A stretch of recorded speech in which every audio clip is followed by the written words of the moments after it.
continued climb of COVID cases across the country and here in New York. And President Trump was off tweeting instead of leading again. But at least he talked about COVID. He just spelled one thing wrong. Here's what he said. Congress must now do a COVID relief bill. The word he spelled wrong was Congress. It should say McConnell. McConnell should do this, because he's who's holding it all up. The Republican Senate refuses. The Republican Senate refuses to move forward on any kind of COVID bill that has any kind of relief for the American people. And now, with even President Trump saying we need a big bill, we are urging McConnell to re-examine his position and work in a bipartisan way with Democrats and support the kind of COVID bill that meets the needs of New York and the needs of the American people. Again, he spelled it wrong. Not Congress, McConnell. Because Democrats in the House and Senate want to move forward, and we want to move forward quickly. Okay. So, the bottom line is very simple. We need a large, strong COVID bill to deal with our problems. We have heard for months, every time we get close to a deal, Senator McConnell says no. He has become the Dr. No of COVID, just like he has been the Dr. No of all the bills in the Senate over the last several years. But with President Trump tweeting, that is a push directed to Senator McConnell to get a bill done. So Senator Gillibrand and I are here today to say to Leader McConnell, get a bill done. Work with us. There are lots of different needs that we have. Mr. Leader McConnell, come to terms with the mandate of this election. Joe Biden campaigned on strong COVID relief. He won. That's what the American people want, not just here in New York, but across the country. He got more votes than any other, and one of the main reasons, there were a bunch, was that he was for strong COVID relief. So, we need it. We need help for our state and local governments, which will have to lay off thousands and thousands of essential workers, whether they be bus drivers or firefighters or healthcare workers or people who just make the state government go. We need help for renters, who more and more of whom will be evicted out of their homes. We need help for small business, and we also need help for our restaurants and our independent venues, all of which are in the HEROES bill, which passed the House. Speaker Pelosi and I, in an effort to compromise, took $1 trillion off that HEROES bill and said we're willing to compromise. But Leader McConnell has not done that. He said he has 20 members of his caucus who want no money, despite the greatest economic crisis since the Depression, the greatest health care crisis since the Spanish pandemic flu. 20 in his caucus want no money. Leader McConnell should say, the heck with you. You're out of touch with America's great needs, particularly as COVID is increasing. We need money for the MTA. We were able to get $4 billion for them in the last bill. I worked very hard on that.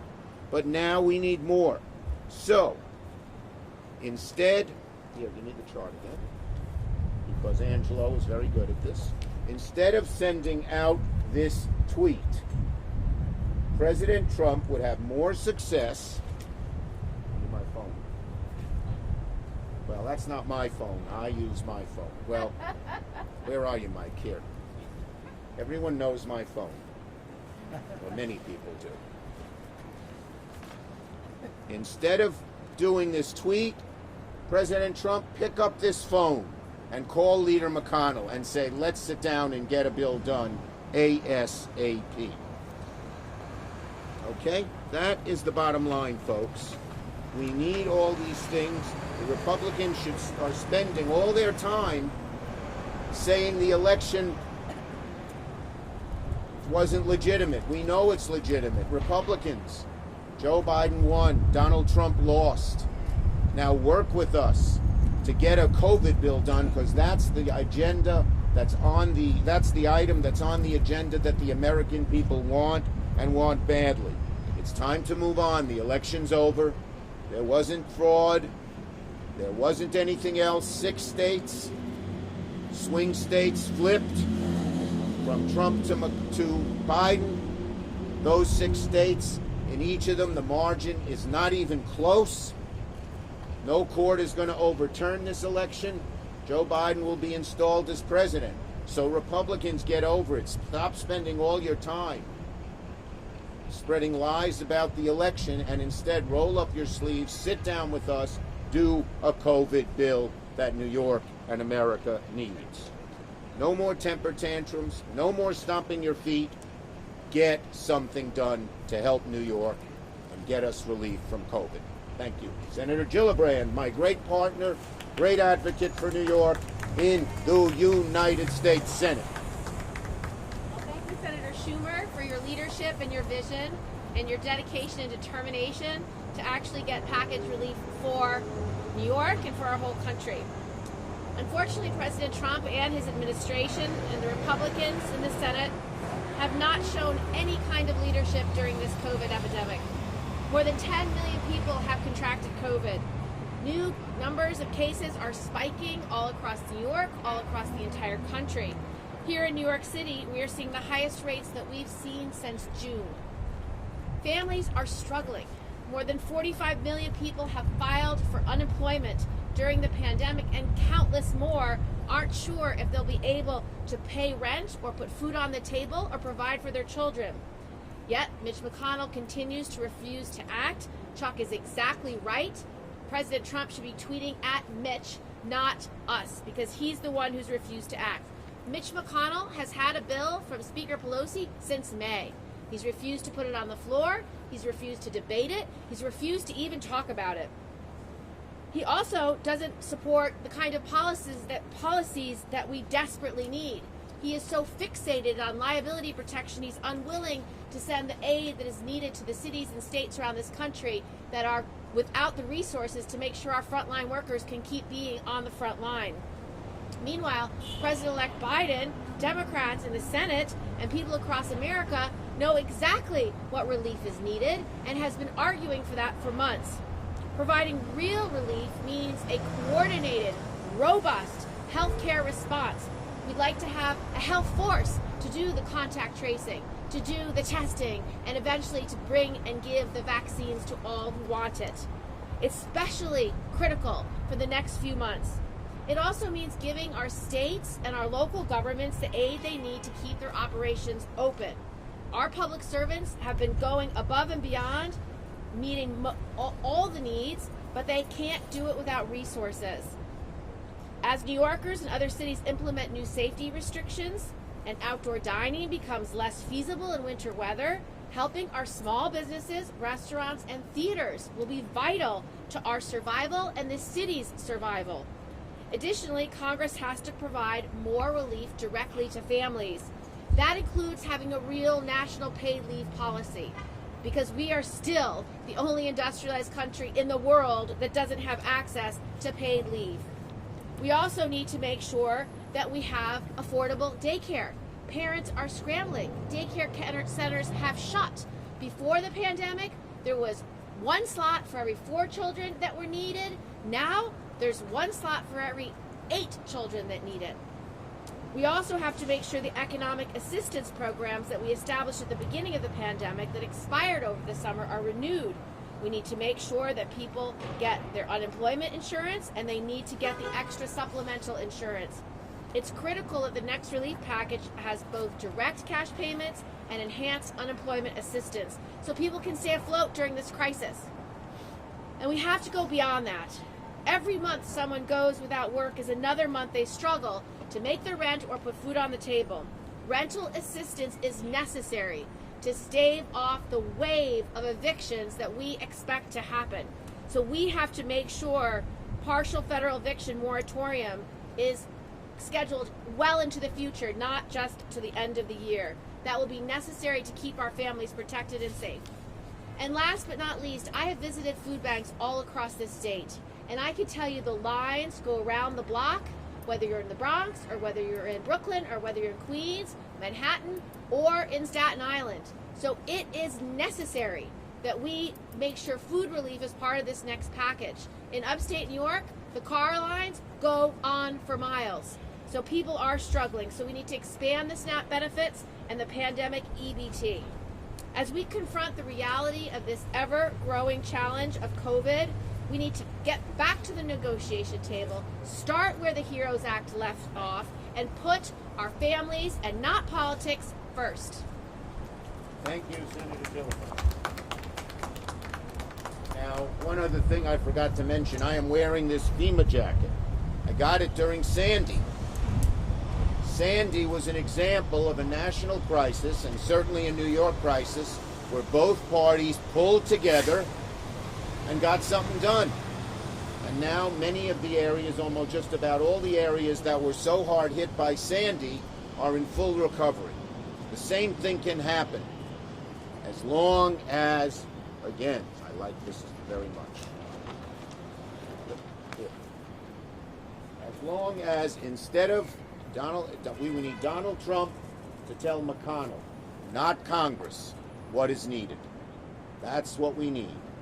Mitch McConnell to put the bill, as Kirsten Gillibrand said, Mitch McConnell to put the bill on the floor, and I believe it will pass. And it will have not everything we want, but the relief we need. Questions on this subject? Senator, Senator, have you spoken to the President-elect on this bill?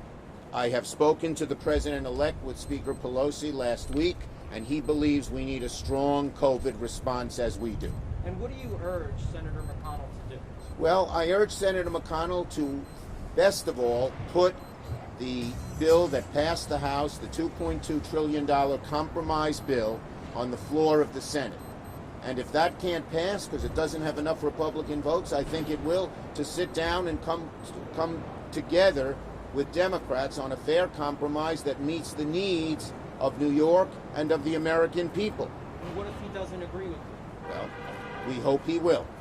Senator, the majority leader said he wants a specifically targeted bill. So the question is, would Democrats... The bill is specifically targeted, but he leaves out there's no aid for state and localities. There's no aid for food banks. There's no aid for renters. There's no aid for the MTA. We want it specific. He has virtually no specifics. Would Democrats look at this as an all-or-nothing proposal, or would you want to do something sooner? Well, certainly we are willing to sit down and talk with Leader McConnell in terms of a bill that meets the needs. But we came down $1 trillion already, but we're certainly willing to sit down and talk with him. So far, he said it's his bill, which does virtually nothing or nothing at all. And also, Go ahead. Mitch McConnell has not even tried to negotiate in good faith. In fact, he has put poison pills in every bill that he's put forward. We don't believe that you should have blanket liability protection for all employers, no matter how they act. We saw what bad employers do. In meatpacking facilities across this country, they packed workers shoulder to shoulder with no face masks, no personal protective equipment, and COVID spread in those meatpacking facilities like wildfire. Having universal liability protection is a poison pill intended to stop negotiations. So he needs to negotiate in good faith. The other thing he did in his bill, he put in a provision that if you're a wealthy person sending your child to private school, it wouldn't cost you anything. Because if it costs $100,000 for private school, you'd get a $100,000 tax credit. That was done to get Ted Cruz and a few of the other right-wingers who wanted no money to vote for that bill. But that bill can't pass. Other questions? No, from the press. You mentioned relief for restaurants. What about other businesses like gyms and fitness centers? The bill includes all small business relief for PPP for all small businesses. There's a special provision for restaurants, a special provision for independent venues, but there's relief for all small businesses.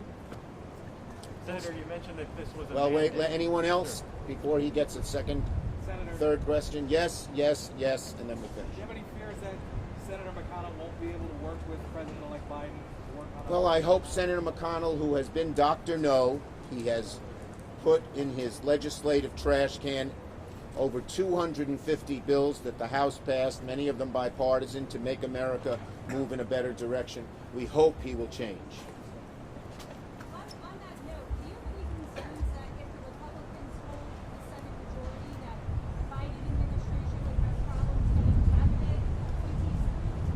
hope that they would allow President Biden to choose his cabinet. That would be very, very important and the right thing to do. America does not want paralysis and blockade. Last one. Given what's about to happen in Georgia, how important is it to you that this gets done during lame duck, or is that not really? The sooner the better, because people are suffering. Thank you, everybody. Have a great day. Thank you, Senator. Thank you. Great. Drive safe.